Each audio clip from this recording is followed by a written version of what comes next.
جو ہمارے عازمین حج ہیں وہ اپنی صحت کے لحاظ سے اور محفوظ ترین اور آسانی کے ساتھ حج کر سکیں. تو لہٰذا اس سال بھی ہم نے جس طرح سعودیہ نے ہمیں احکامات دیے تھے یا بتایا تھا کہ ہم نے حج انتظامات کو پہلے سے ذرا جلدی شروع کر لیا. تو آپ نے دیکھا ہوگا کہ ہم نے حج درخواستیں دسمبر میں ہی طلب کر لی تھیں، جبکہ حج انشاءاللہ جون کے شروع میں یا مڈ میں اس کا تقریباً 13-14 تاریخ سے حج کا آغاز ہونا ہے. تو ہم نے حج درخواستیں طلب کی دسمبر میں. اس کے بعد جو پہلی چیز تھی ہم نے عازمین حج کے لیے ان کی جو آگاہی ہے، ایک تو انتظامی امور ہیں اور دوسرے ہیں ان کے مناسک حج. مناسک حج تو انشاءاللہ وہی رہیں گے قیامت تک، لیکن انتظامی امور میں جدت آتی ہے، تبدیلی آتی ہے. تو وہ ان کو بتانے کے لیے ایک سب سے پہلے تو ہم نے ایک نصاب جو ہے وہ بنایا، یکساں نصاب، تاکہ پاکستان بھر میں ہم عازمین حج کو اس کی تیاری کرا سکیں. اور دوسرا یہ کہ 2 اس کی ہم نے تربیتی نشستیں رکھی. ایک رمضان سے قبل تھی اور ایک ابھی ماشاءاللہ جاری ہے جو کہ اپریل کے اینڈ تک یہ جاری رہے گی. اس میں ہم نے جو نئے اقدامات تھے اس کے بارے میں عازمین حج کو بتایا، اور خصوصیت یہ تھی کہ وزارت مذہبی امور کے جو افسران اور عملہ جو کہ اکثر و بیشتر حج پر جاتے ہیں، وہاں کی جو گرمی سردی ہے اس سے واقف ہیں، اس کی اونچ نیچ سے، تو ان کو ماسٹر ٹرینرز بنایا اور انہوں نے پھر یہ جا کے لیکچرز دیے. اور دوسرے ہمارے حاجی کیمپوں کے جو خطباء اور علماء حضرات ہیں انہوں نے.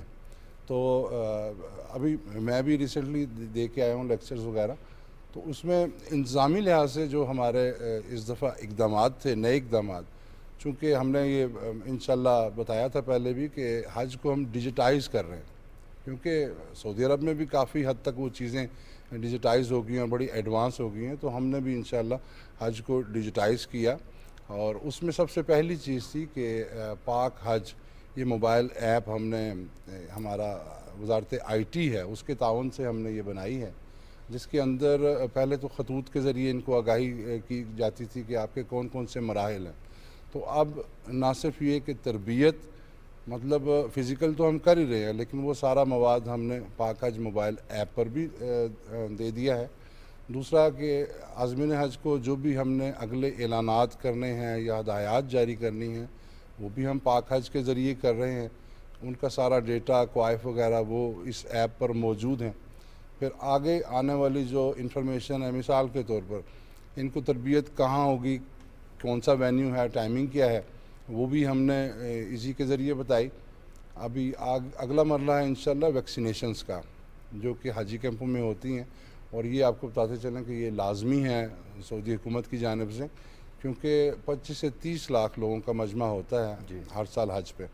تو یہ عازمین حج کی صحت کے لیے، ان کی حفاظت کے لیے ویکسینز یہ بھی ہم لگواتے ہیں، جو کہ ان کو شیڈیول کے مطابق ہم بتائیں گے. اسی طریقے سے فلائٹ شیڈیول ہے، اس کا ہم بتا چکے پاک حج کے ذریعے ہی کہ آپ کی پروازیں کب ہیں، اور آپ نے جو اوورسیز ہیں انہوں نے بھی آنا ہے اور یہاں سے فلائی کرنا ہے. جو سرکاری ملازمین ہیں یا لوگوں نے اپنا بندوبست کرنا ہوتا ہے بچوں کے حوالے سے، تو وہ بھی پہلے سے اپنی تیاری وغیرہ کر کے رکھیں کہ انہوں نے کب جانا ہے. صحیح. عمر بٹ صاحب، ہم دیکھتے ہیں کہ بہت سارے لوگ زندگی بھر انتظار کرتے ہیں کہ ان کو یہ ایک اللہ تعالیٰ موقع دے کہ وہ اس کے حضور پیش ہو سکیں. بہت سارے لوگ تربیت کے دوران اپنی صحت کی وجہ سے، گھریلو کسی اور مجبوری کی وجہ سے، چھٹی نہ ملنے کی وجہ سے تربیت میں نہیں آ سکتے یا تربیتی کیمپ، حاجی کیمپ میں نہیں آ سکتے. تو کیا ان کے لیے یہی لیکچرز، یہی تربیتی سیشنز پاک حج ایپ میں موجود ہوں گے؟ تاکہ، اور دوسرا ویکسینیشن کے حوالے سے کہ جو لوگ مس آؤٹ کر رہے تھے ویکسینیشن، وہ حاجی کیمپ کے علاوہ بھی ویکسینیٹ کروا سکتے ہیں اپنے آپ کو؟ جی دیکھیں، جہاں تک لیکچرز کا تعلق ہے، سب سے بہتر تو یہ ہے کہ فزیکل آپ جو ہے، کیونکہ ہم وہاں پر ہوتے ہیں، ان کو ٹرین کر رہے ہوتے ہیں، تو ایک طریقے سے استاد ہیں ان کے. اور اس کے بعد بھی اگر ان کو کوئی چیز سمجھ نہیں آتی، کویشچن آنسر کا سیشن ہوتا ہے، جو عموماً ماشاءاللہ بعض لوگ تو بہت زیادہ دلچسپی لیتے ہیں، کیونکہ حج ایک ایسی عبادت ہے جو عام طور پر یہاں پہ نہیں کی جا سکتی.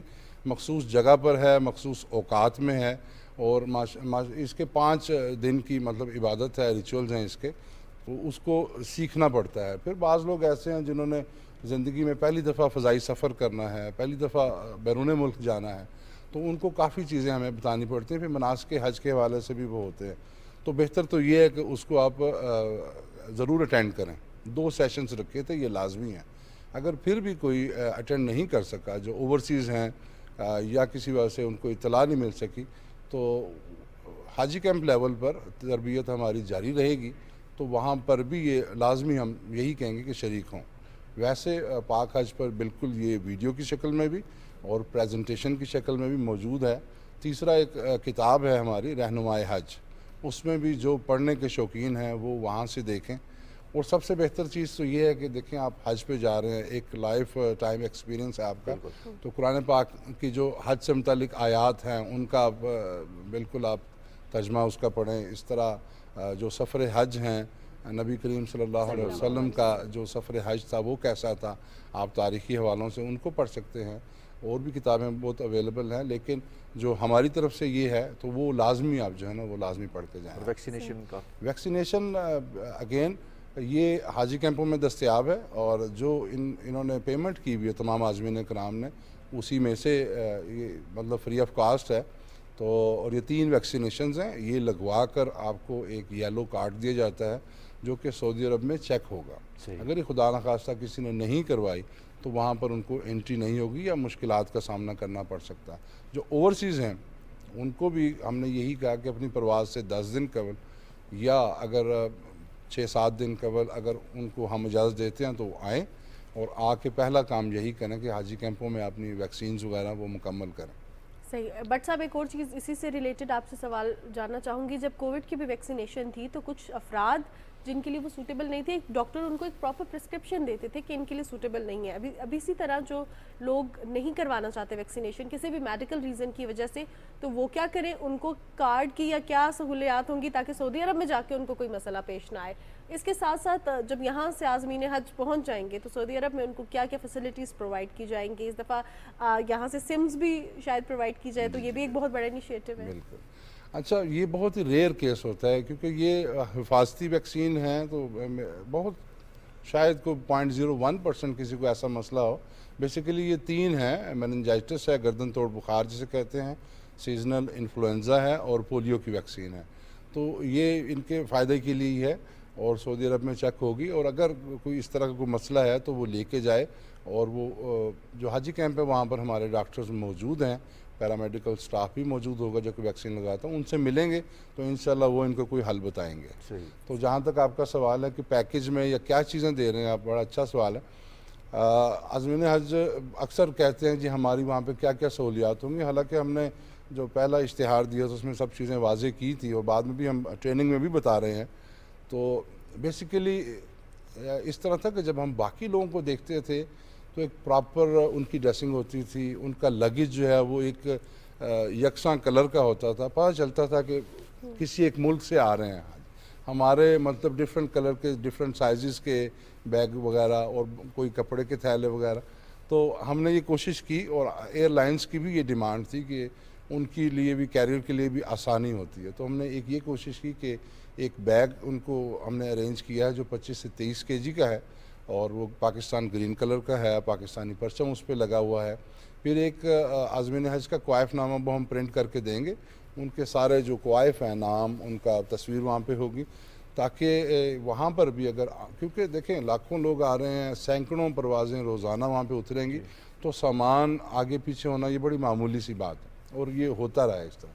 تو مختلف حج مشنز وہاں پہ ہوتے ہیں, انڈیا کے, بنگلہ دیش کے, اور ملائیشیا, انڈونیشیا وغیرہ کے. تو وہ پھر ہمیں ایک تو بیگ تلاش کرنے میں آسانی رہے گی, ایئر لائن کو کیریئر آرام سے لے کے چلا جائے گا. تو بیگیج ہم دے رہے ہیں 2 طرح کے, ایک بڑا ہے جو کہ بکنگ کے کام آتا ہے, اور دوسرا ہینڈ کیری ہے 7 kg کا. اس کے علاوہ جو خواتین ہیں ان کے لیے ایک سکارف جو وہ بھی پاکستان گرین کلر کا ہے, اور وہ پاکستانی جھنڈا لگا ہوا ہے, وہ بھی ہم یہ چاہ رہے تھے کہ ایک باوقار طریقے سے نظر آئیں پاکستانی خواتین ہیں.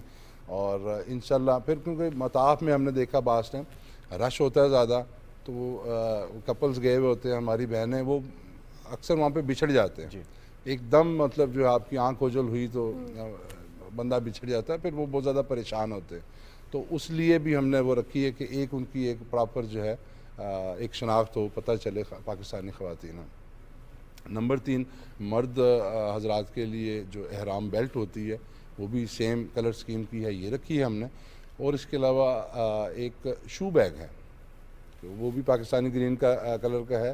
اس میں یہ کہ حرم ماشاءاللہ اس کے سینکڑوں دروازے ہیں، اور آپ ایک سائڈ سے جب داخل ہوتے ہیں کہیں پہ اپنا جوتا رکھتے ہیں، وہ واپسی پہ آپ کو پتہ نہیں چلتا کہاں رکھا.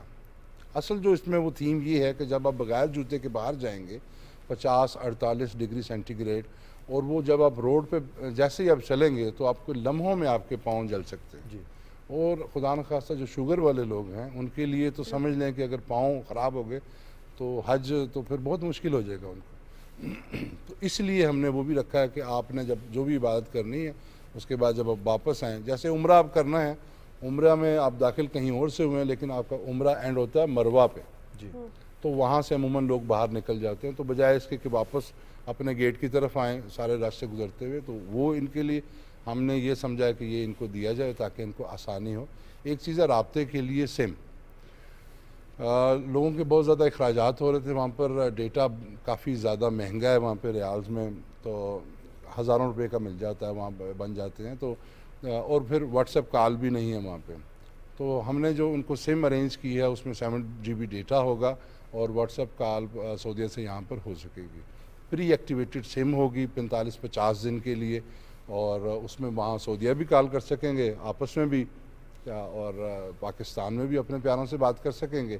اور ایک اور چیز اس میں کہ اگر آپ کی مطلب ڈیٹا وغیرہ ختم ہو جاتا ہے تو آپ پاکستان سے ٹاپ اپ کروا سکیں گے، یہاں سے بیلنس بھجوا دیں گے. تو یہ چیزیں ہم کر رہے ہیں کہ تاکہ عازمین حج کو آسانی کا سامنا ہو. اور سعودی حکومت کی جانب سے پاکستانی حکومت کے ساتھ مل کر عازمین حج کی سہولت کے لیے وزارت مذہبی امور کی بڑی دیرینہ ڈیمانڈ تھی روڈ ٹو مکہ پروجیکٹ کو.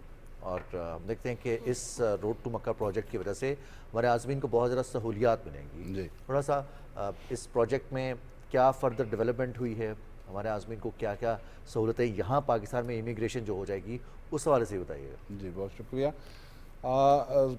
پائلٹ پروجیکٹ اسلام آباد سے شروع کیا گیا تھا 3-4 سال سے، ماشاءاللہ وہ سکسیسفلی چل رہا ہے.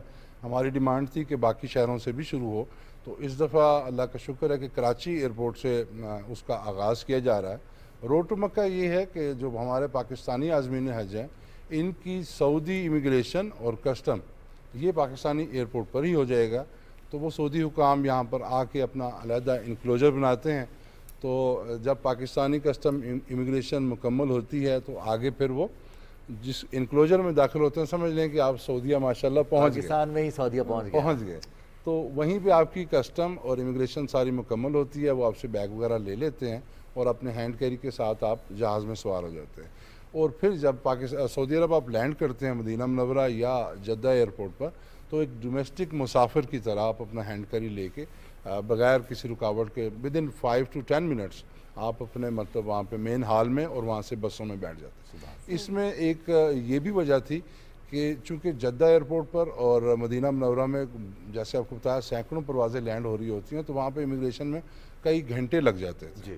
تو انشاءاللہ ان کی یہاں پہ وطن میں ہو جائے گی، تو وہاں پر ان کو جسٹ لائک 10-20 منٹ یا آدھے گھنٹے کے اندر وہ اپنی بس میں بیٹھ کر اپنی رہائش گاہوں کی طرف روانہ ہو جائے. اور جس حد تک ہو سکے ان کے لیے ایز پرووائڈ کی جا رہی ہے، اقدامات کیے جا رہے ہیں. بہت شکریہ محمد عمر بٹ صاحب آپ کے قیمتی وقت کا. ہم اس دفعہ جو حجاج کرام کو اقدامات کیے جا رہے ہیں، جو ان کو فیسلٹیز پرووائڈ کی جا رہی ہیں، اس حوالے سے بات کر رہے تھے. اور حکومت پاکستان کی جانب سے بہت زبردست اقدامات کیے جا رہے ہیں. رضوان خاص طور پہ ایک اور چیز جس کے لیے میں بڑی جو ہے ایکسائٹیڈ بھی ہو گئی تھی بات کرتے ہوئے، کہ وہ جو ہمارا پرچم ہوگا وہ ہمارے لگیج پہ بھی، اور ہمارے وہ جو عبایا ہوگا خواتین کا اس کے اوپر بھی پرچم ہوگا. تو یہ ایک بہت زبردست بات ہے. اور خاص طور پہ جب کنیکٹیوٹی کا ایشو ہوتا ہے، وہاں پہ ایک دوسرے سے ذرا بچھڑ جاتے ہیں، تو وہ دور سے دیکھ کے جب آپ کو نظر آئے گا کہ کوئی پاکستانی ہے، تو وہ ایک ہماری فیلنگ بھی بڑی زبردست سی ہوتی ہے پاکستانیوں کو دیکھ کے. بالکل جی. اور ہماری اس دعا کے ساتھ ہی کہ آپ جہاں رہیں خوش رہیں، آس پاس جو لوگ موجود ہیں ان کی خوشیوں کا، ان کی آسانی کا خیال ضرور رکھیں. پروگرام کا وقت ختم ہو جاتا ہے. جی جناب، اپنی میزبان ماہنور قریشی اور رضوان علی کو اجازت دیجیے. انشاءاللہ آپ سے ملاقات ہوگی اگلے ہفتے. اپنا بہت سارا خیال رکھیے گا.